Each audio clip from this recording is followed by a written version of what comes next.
बिहार में जारी शराबबंदी पर केंद्रीय मंत्री जीतन राम मांझी ने एक बार फिर से बिहार सरकार और बिहार सरकार के अधिकारियों पर सवाल खड़े किए हैं। और हमारे साथ इस वक्त राजद के मुख्य प्रवक्ता शक्ति सिंह यादव हैं।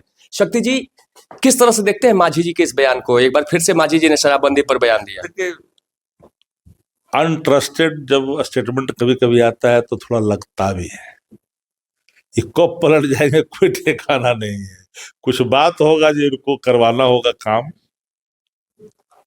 ये तो दलितों के आरक्षण के भी खिलाफ थे इनके बयान, लेकिन जो बात हम लोग कह रहे थे उसमें यहाँ में हाँ मिला रहे हैं कि शराब माफिया का पैसा सरकार तक जा रहा है। इनके बयानों से स्पष्ट होता है। मांझी तो कह रहे हैं कि सरकार बनाने में सहयोगी है शराब माफिया। शराब माफिया सरकार बनाने में सहयोगी क्यों नहीं रहेंगे? मुफ्त के जो चीजें आ रही है तो करेंगे ही। शराब ऐसे ही थोड़ी आ जाएगा जी। पिए वाला पकड़ा रहा है बेचने वाला थोक विक्रेता कहाँ पकड़ा रहा है? और थोक माल आ रहा है कोनो बाहर से, आसमान से टपक जा रहा है, क्या रहा है बॉर्डर पार करके। तो सबकी कमाई वहां पर चिन्हित है ना। जैसा कि नीतीश जी कहते हैं कमाई, तो कमाई तो अब देखिए पूरी सरकार ही आई है। शराब माफियों के सहारे जनादेश प्राप्त हुआ है बलात् मशीनरी मैनेजमेंट के आधार पर, और पूरी चुनावी प्रक्रिया आज शंका के घेरे में है। विकसित राष्ट्र देश दुनिया का ईवीएम से चुनाव नहीं कराता। टेक्नोलॉजी का डंका बजाने वाला, झंडा फहराने वाला जर्मनी के अंदर में अगर कोई इलेक्ट्रॉनिक ईवीएम से कोई अगर दे दे वोट तो अवैध माना जाता। अमेरिका में नहीं होता। भारत कितना विकसित है टेक्नोलॉजी के मामले में। यहाँ क्यों, जब शंका के घेरे में पूरी चुनाव प्रक्रिया है। चुनाव आयोग एक जो संस्था थी वो उपक्रम बन गई सत्ता प्रतिष्ठान का। डकैती में अपनी भूमिका अदा कर रहा है, जनादेश की डकैती में। तो जनादेश की डकैती में अगर चुनाव आयोग की भूमिका हो जाएगा, उस सवाल के घेरे में होगा। क्योंकि चयन की जो प्रक्रिया है चुनाव आयोग का, वही बदलाव भारतीय जनता पार्टी नहीं करती है। तो बचा क्या है? Very democracy. कहाँ है लोकतंत्र?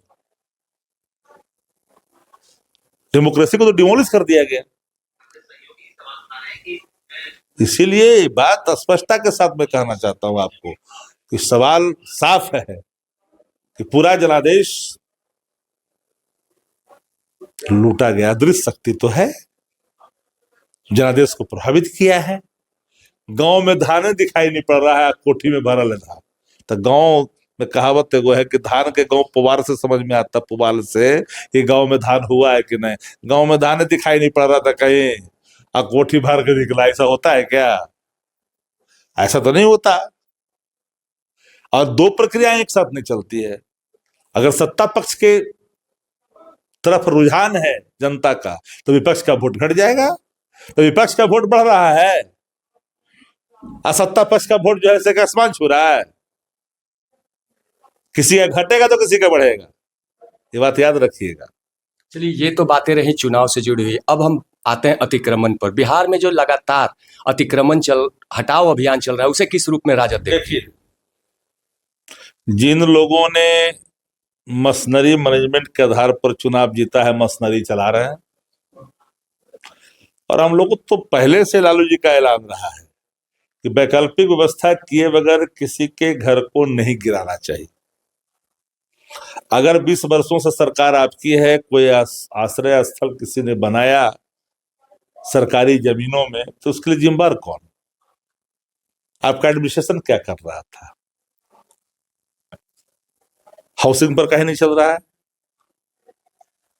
चलना चाहिए तो पूरा अवैध है। मजाल है किसकी हिम्मत है न्यायालय के निर्णय बदलवा देगा। इतने मजबूत और धाकदार लोग वहां पर बना करके बैठे हैं। तो सब तो गरीबी पर ना होता है कहर। इस जनादेश का जो कहर है गरीबी पर ढाहा जा रहा है। कांग्रेस ने ऐलान किया है कि वो इस मुद्दे को लेकर सड़क पर उतरने वाली है। राजद का क्या रुख? राष्ट्रीय जनता दल तो शुरू से ही काम कर रही है। हमको सड़क पर उतरते या न उतरते कोई वक्त लगता है जी। गरीबों का जो हाई ले रही है सरकार, तो रहमन यह गरीब का कभी न निष्फल जाए, अमरी खाल की साथ से लो भस्म हो जाए। ये जनादेश की भी डकैती क्या है गरीबों का, तो आह तो लगेगा। अच्छा, आखिरी सवाल, 14 तारीख को दिल्ली में कांग्रेस की एक बड़ी बैठक होने जा रही है, क्या आप लोग को बुलाया गया है? अब हर दल अपना अपना बैठक करता है, हर दल को अधिकार है अपने संगठन को सशक्त मजबूत करने का, विस्तार करने का, धारदार बनाने का। महागठबंधन की बैठक होगी तो पता चलेगा। अब कोई दल अपनी बैठक कर रही है तो उनके दल के आंतरिक मामलों में हमारा क्या काम है। तो ये थे हमारे साथ शक्ति सिंह यादव। इन्होंने साफ तौर से बिहार में जारी अतिक्रमण, जीतन राम मांझी के बयान पर अपनी प्रतिक्रिया दी और साफ तौर से चुनाव आयोग के कार्यशैली पर एक बड़ा सवाल खड़ा किया है। नीरज त्रिपाठी, न्यूज़ 24, पटना।